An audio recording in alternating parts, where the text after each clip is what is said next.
I started this channel for a variety of reasons, but one goal stood alone at the top of the list: to help as many people as possible reach their version of financial freedom. Your financial goals will look different than the next guy's. You have a unique lifestyle that will require a certain amount of cash flow to support. But regardless of what makes you tick, you have no excuse to not be financially free if you live in the United States. I'm here to show you how simple this game is. And yes, I'm as average as they come, and I've destroyed it. I promise you will make meaningful progress towards your financial goals if you hang around to the end of this video. And if you find it valuable, please share it with your friends and family. I genuinely meant it when I said my goal is to help as many people as possible. If you're new to the channel, welcome. My name's Jeff Teeples, and here we aim to grow your wealth with simple, time-tested solutions. Please hammer the like button, subscribe if you haven't already, and drop me a comment below with anything that comes to mind. I answer every single one of them. You know what time it is. Let's grow. Zero to hero. Time for my street cred. This is the part that I'm supposed to tell you about my master's degree in accountancy and about my experience in finance in the real world. Get that out of your head because it means diddly squat when it comes to building wealth. You don't need to know the first thing about investing or finance to get the ball rolling. I watch people with great educations that had all the answers live paycheck to paycheck like everyone else. You should listen to me because I've made a whole bunch of mistakes and I didn't clean up my act and get my first real job until about 28 years old. Okay, relax, don't leave yet. You should really listen to me because I went from $90,000 of debt to a $1.5 million portfolio in 15 years like an average Joe without any breakthroughs. I'm not an entrepreneur, I did not start my own company and sell it for millions, and I've never budgeted a day in my life. The basic skills and common sense that I learned from my parents have done most of the heavy lifting, and a few simple systems will get you the rest of the way there. The rest of this video will be your roadmap. System 1, company match. I told you you don't need to know much about investing, and I meant it, but just hear me out on this first one. It's very simple. Most companies offer their employees a retirement plan, usually referred to as a 401k or a 403b. It is imperative that you enroll as soon as possible, and sometimes they will make you wait for up to a year. This alone will make you a millionaire, probably a multimillionaire in retirement. That is not hyperbole. And after you take a half an hour or so to get it all set up, everything happens in the background so you can focus your energy on the systems that you do directly control. Most companies will match at least 4% of your salary if you contribute 4 to 8% to the plan. I've worked for 2 employers that have matched 4%, and I worked for 1 employer that matched 10%. That was juicy. This part is important. Never say no to free money. The compound opportunity cost will knock your socks off in hindsight if you forget to set something like this up. And nothing bothers me more when talking heads exaggerate numbers.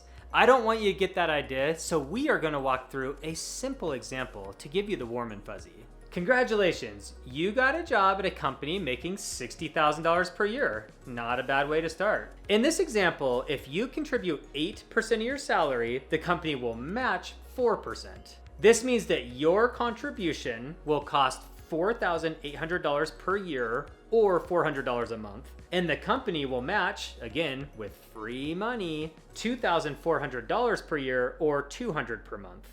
So the total monthly contribution that ultimately goes into your 401k plan is $600. And the beautiful thing about this scenario is that you will only see about $350 or so deducted from your paycheck because these are pre-tax contributions. So it technically doesn't even cost you $400 per month. You want to ramp this thing up as much as possible. Let's see what this looks like. I've jumped over to my portfolio projector spreadsheet, and you can download a copy of this for free. In the description below, I have a link to the Excel and the Google Sheets version if you want to play around with your own numbers. So we'll start by putting the monthly amount, and we'll put in that full $600 per month. From our example, we're starting at 0, we're brand new employees, $600 a month, We're starting today as I record this, and we're going to assume a growth because we'll be in a low cost broad index fund, S&P 500 total market, or something like that. And it has returned on average just a touch over 10% over the last 100 years. So we'll roll with 10%. And remember, this is your nominal return, not a real return. You do have to adjust for inflation, but these will give you the numbers you'll actually see in your account. They won't go as far because inflation is a thing. You could put 7 in here if you wanted to account for that. And if you look here, 0 years in, of course, you start with $0. After 5 years, you're only at $46,000. So it takes a while for this thing to really get ramped up. But 10 years, you can see you take a nice jump to 6 figures at 123,000. And then when you go down 15 years, you have $250,000. 20 years, you're sniffing that $500,000. After 25 years, you're at a cool 800,000. And then 30 years into that career, if you start at 22, you're now 52. You have 1.35 million. And that's it only putting about $350 out of your paycheck, what you actually lose per paycheck in there. You will ramp that up, I promise you, if you follow the rest of this video. If you look a long 40-year career, just that alone would get you to $3.8 million.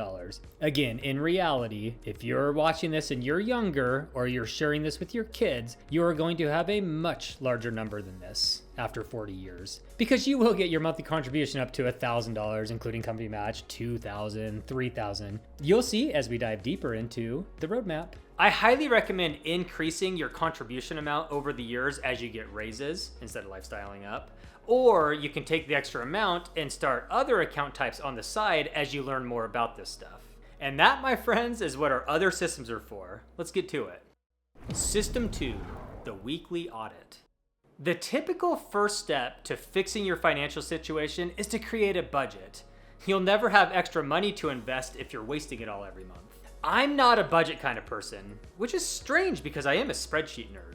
I don't believe in dwelling on past mistakes, and frankly, I don't want to take the time to track it. I don't care where every dollar went. But of course, this will require accountability and quality decision making to get on the right track. There's no free ride. And a quick note, if you do budget every dollar, all the power to you. You'll have this system locked down. Let me explain how I handle this for the rest of us normies that are on the lazy side and don't want to mess around with every penny. I use a budget light system.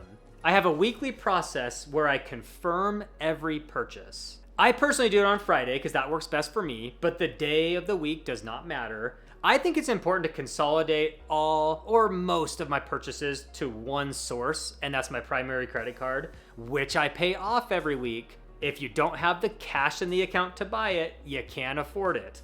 And if you can't trust yourself, use a debit card instead of a credit card. I'm not a fan of using cash because I think it's really easy to just buy random odds and ends without thorough tracking. If you give yourself, $1,000 a month and then you spend it all over. I like a credit card or a debit card that accurately tracks each and every purchase that I review on a weekly basis. And this all leads to a quick gut check. Did the value of that purchase justify the cost? And that's it. And you may be thinking, thanks for that awesome tip, guru, as you hover over the button to close the video. But seriously, I challenge you to implement this system. You will be blown away by how much extra money you have left to invest each month.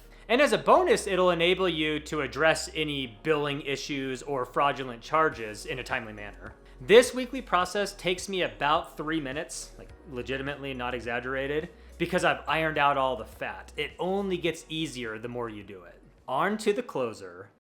System 3, win the big ones. Don't lose sleep over your daily coffee or your monthly Netflix bill. You can cut it if you truly want to min-max this thing and you're tired of seeing it in your weekly process, but it's not going to move the needle drastically. I mean, I guess the coffee technically adds up to hundreds of thousands of dollars in the portfolio's opportunity cost, but we gotta have a little bit of fun, right?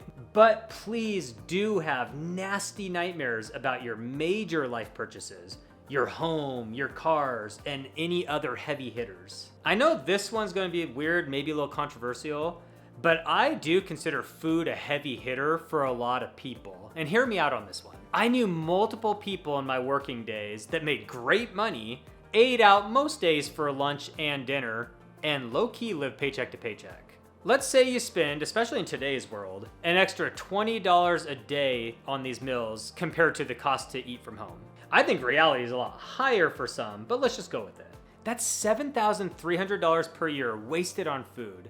And yes, we're including the weekends, because you know as well as I do that the delta is even higher for these people. I pop back out to the portfolio projector. You can see we still have the last scenario here, but we are going to replace this monthly contribution with $20 per day times 365 days divided by 12 for a monthly contribution of $608 per month. That was really close to our other scenario. So when you look down here, again, after 5 years, not ramping up too much. That compound takes its sweet time, but then we're up over 100,000 after 10 years, $250,000 after 15 years, sniffing the 500,000 again after 20, a touch over 800K after 25. Man, that food is good, but a nice juicy 1.375 million after 30 years tastes pretty good too. And you can come down here, you can see it's over 3.8 million after a full 40-year working career. I assume low 20s to low to mid 60s, call it 40 years. And this is just one simple example, but this calculator will break your brain. I encourage you to go play with it a little bit. What would you say if someone pointed to your food when you were out enjoying a meal and said, did you know that that'll cost you about $3.8 million throughout your career? This compound stuff is impossible to believe without diving deeper. This is just one small example. And by the way, if you are a foodie, eat your food and cut costs in other areas. I'm simply giving an example. My portfolio has compounded nicely over the years, not just the money saved, but the money saved, invested, and grown because of saving money on cars and a lack of daily coffee and bringing lunches to work and my house and many other little things that never feel like much in the moment. And you don't have to be a chippy master negotiator. I'm not. I cannot stand that stuff. Just simply don't buy too much car. Don't buy too much house, and make reasonable decisions that you assess with critical thinking in the weekly process. The irony is that a few years down the road, you'll be able to buy far more once than those live a little people without putting a dent in your portfolio. Take time to think about what you want, not what the world wants for you, and then take action. But none of this stuff works if you don't follow the last critical step. Final system, apply the savings. Don't go through all this pain only to forget to hit the freedom button. You must invest the money that you're saving from taking the time to make these great decisions. Don't save money on not eating out at work only to buy the next hot rod to keep up with the other Joneses. And when you get raises at work or bonuses, don't lifestyle up to impress the people you don't care about with the things you don't care about. Increase your 401k contributions. Invest in your financial freedom. And don't forget to spend your time with the people you love doing the things you love. You need to treat yourself from time to time. And check out one of these two videos if you want to continue down that path towards your version of financial freedom. Remember, money is overrated. Freedom is not. Thanks for watching, and I will see you here in the next one. Peace.